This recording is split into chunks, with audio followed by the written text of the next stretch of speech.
Hi, I'm Erica Farber, President and CEO of the REB, and welcome to Radio on Main Street, the podcast all about radio. Our current podcast series focuses on one of radio's greatest and most special assets, our on-air talent. As we like to say, radio was the original social medium, and its on-air personalities are the original social media influencers.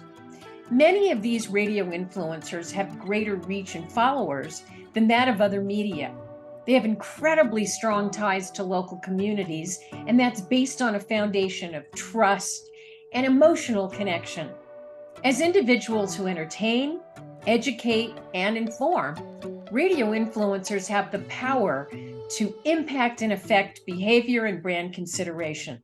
And on a daily basis, they create environments that connect their audiences with businesses to help drive brand awareness and increase sales for those businesses, products, and services.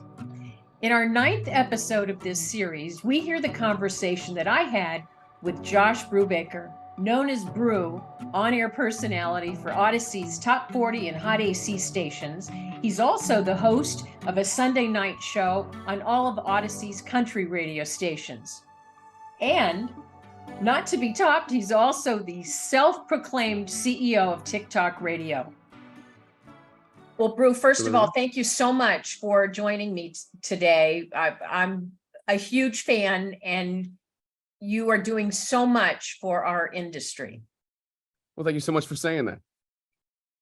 Now, you have proclaimed yourself the CEO of TikTok Radio.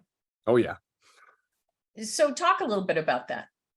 Well, it was a time where everyone was just joining TikTok, and I think I didn't see anyone doing radio content on the app. So, I mean, it seemed suitable. And when everything took off, I loved having that title. And it's just something I'm really proud of. You know, it's not really to be like, oh man, I run, radio or TikTok or anything like that. It's just more so being like, I'm so proud to be the radio guy on that platform.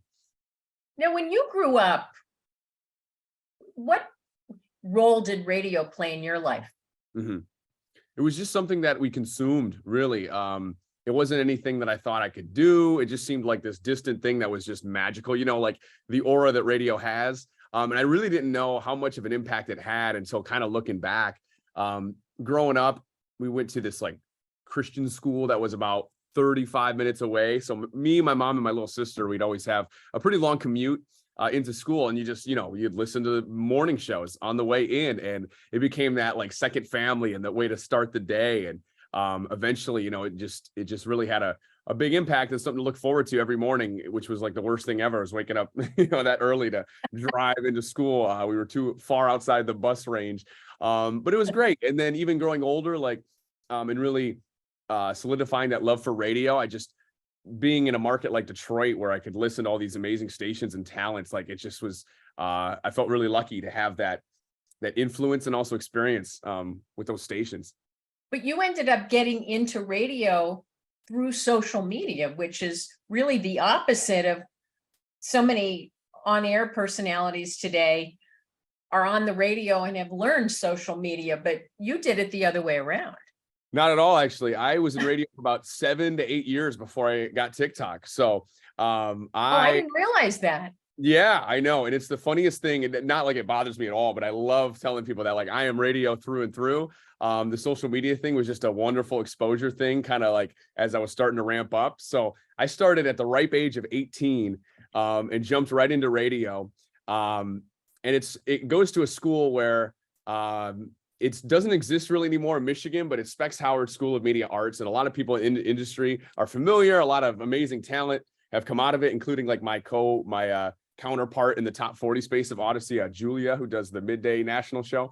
So we both went there, and it was like a 1-year accelerated course where they would teach you both sides of media, TV and radio. And I wanted to go there to be like a TV sports broadcaster. I love sports. And right. I was like, I could do this, even though I was so shy and had like the squeakiest voice. And it was like, made no sense to want to do that path, but it's just something I wanted to do. I wanted to do something out of the ordinary and just like have a unique career. And while there on those radio days that they would teach us, I just fell in love with it. And I was like, oh my gosh, like all the things I listened to growing up, like this is how it works. It just fascinated me. And I loved the music side of it and the people side of it and how the two come together. So it really was a perfect fit. And that's kind of how I fell into it. And out of that 1 year program, they would guide you to be like, you should go to a college and get this degree, or, try some different routes. But I just jumped right into it and got some internships. And my first job was in Bad Axe, Michigan, which again, another proud nugget. I love talking about, because there was more farm animals than people in that town. And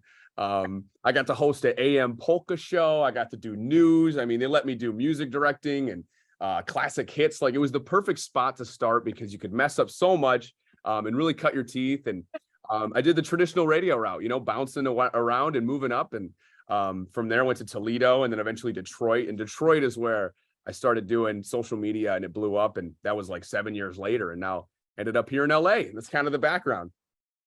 Wow, is all I can say. So what makes your show different from other radio shows?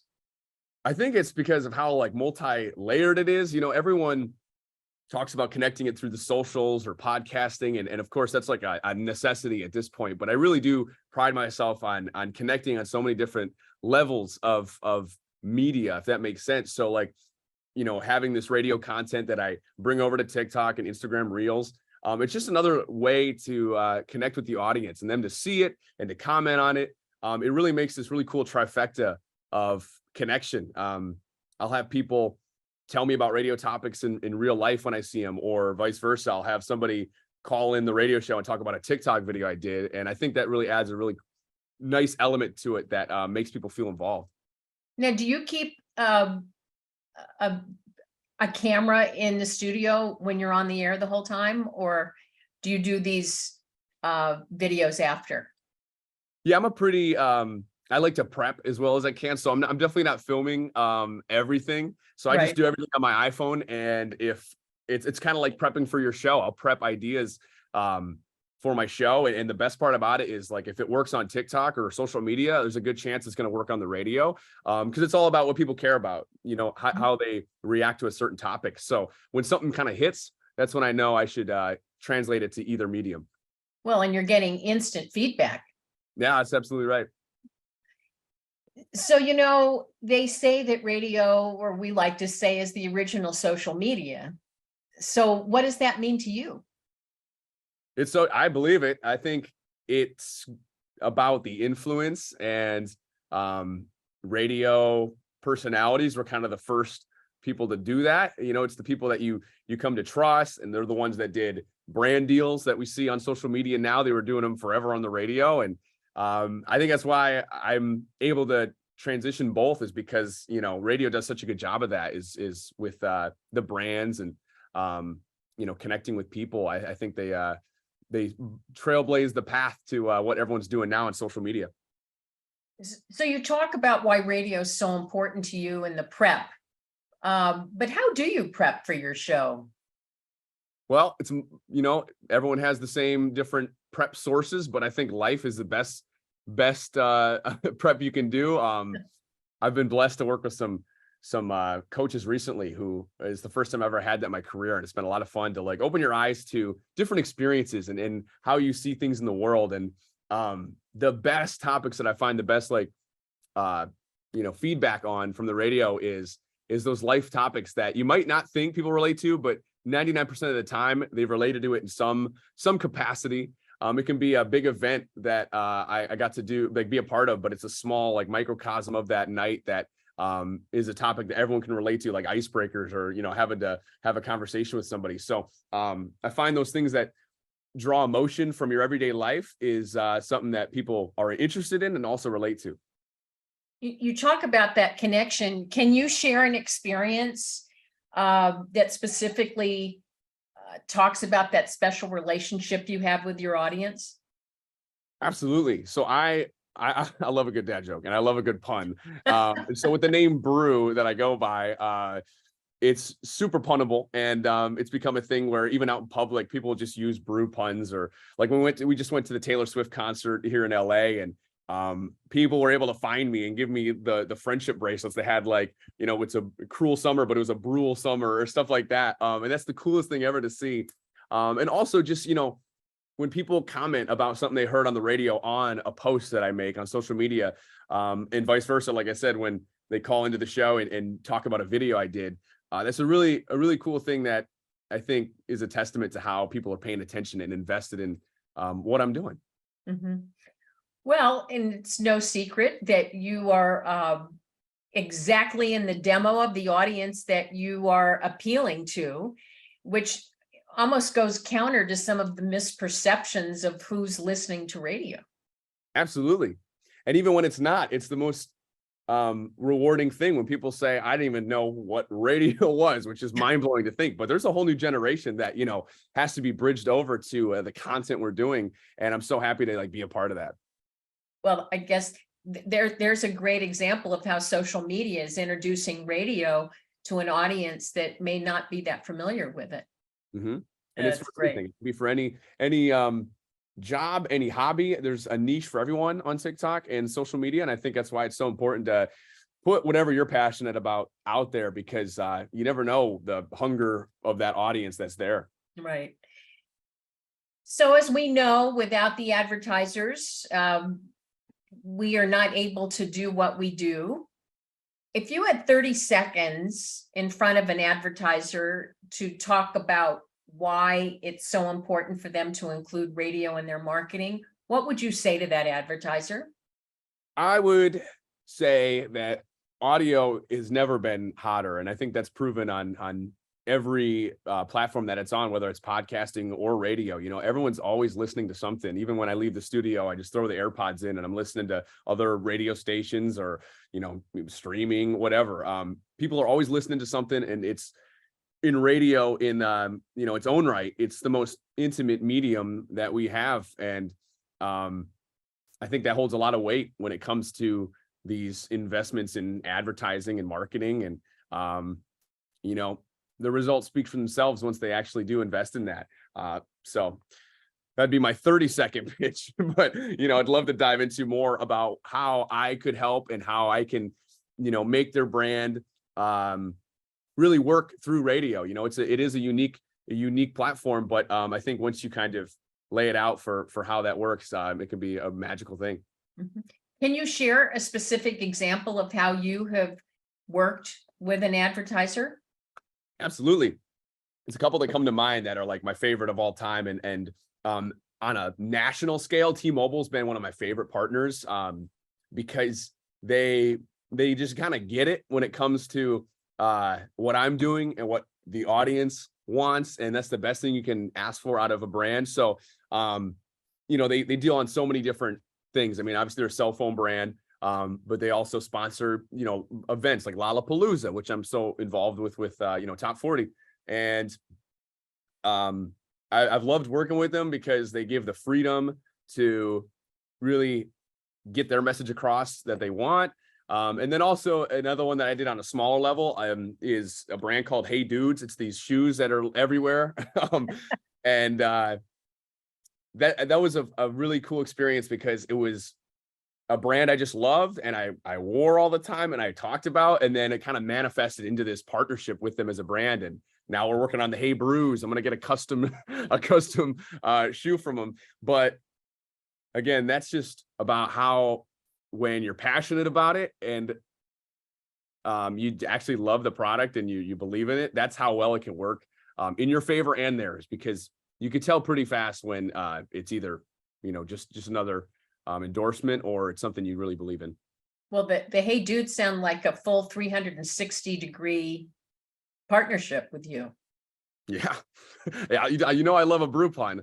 So it's going to be great. I want to go back to T-Mobile. Mm-hmm. So when they started working with you, did they give you copy points, or did they run commercials that were pre-recorded, or did they talk to you about their products and allow you to use your personality to grow that message? Yeah, it was definitely more so on the lines of, here's some guidelines that we'd like you to include, but please be brew in these videos and these on-air, you know, segments. And I think, you know, being able to do radio ads and also on the social media side. That offers up a lot of freedom, and it's that trust that really makes these things work. And I really commend that, because the biggest success rate I found from these is when they almost bring on the talent as a consultant. Some of these brands, they just kind of have the script set out and they want you to read it the way it is, but it's never really going to connect with your audience, because people are smart. They're going to be able to tell it's not like from you or from your heart or brain. So when they bring in the talent to kind of help shift and mold these advertisements or these brand deals, it's super valuable. And I think when the two are aligned, that's when they really are able to do something. Well, it's interesting you say that if it's not authentic, your audience knows that. Oh yeah, absolutely.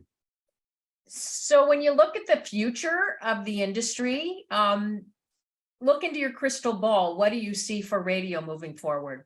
Oh man, that's a tough question. That's what everyone asks, and I think about it every day. I think it's just continuing to be where the people are at. There's always another app or always another platform, and it's constantly changing in any kind of content space. But I think the content that we do is so good, and I really believe in it. That's why I still want to be a part of radio. That it's just about being where our listeners and our viewers and all that is at. And if it's on TikTok, great. If it's on a new platform soon, amazing. But obviously, I think the radio platform is always going to be valuable for just driving or streaming. But it's just continuing to invest in that and the content and the connection with our communities and listeners that's going to make it last for years to come. So if you could complete the sentence, radio works because? Radio works because the people that connect with the audience, which is us, and the audience want to connect with us as well. So, we started this conversation with connection, and I think that's really what it's all about. Us wanting to entertain and connect with the people that are listening, and them wanting to have a relationship and are invested in our lives. It's kind of how radio is rolling. And radio matters because? Oh my gosh. I think it's different for every person. Like I said, for me, it mattered because I loved having that connection in the morning, that family and entertainment to wake up to. And for someone, it might be they have that commercial-free playlist when they're driving home. I mean, there's a million different answers for that, but I think radio offers so many different ways and formats that entertain, and that's why it matters. What's been the biggest surprise for you, Brube, being on the radio? Oh man, I think the tools I've learned, if that makes sense. I think radio is such a good foundation for all these different things you can do, and I've been like so pleasantly surprised at how it's weathered me for doing live events, or for being comfortable in front of a recording a camera, or being able to talk and have conversations, as simple as that. When I got into it, I was literally so shy. I don't know why I thought I could do radio, but so shy and everything. And it's taught me how to, be, I guess not entertaining, but to hold conversations and really like learn about people and do the same. And it's such a valuable skill to have. Bru's social media and on-air radio presence has him connecting with large audiences on multiple platforms. Drawing emotion from your everyday life is something people are interested in and can relate to. And radio is the most intimate medium we have. As Bruce said, when an advertiser invests in a radio talent and that talent is passionate about the product and loves it, and most importantly, believes in it, it can absolutely work in their favor. If you'd like to learn more about radio and its many benefits, we invite you to visit us at rab.com, or you can email us directly at askrab@rab.com. Until next time, it's Radio on Main Street.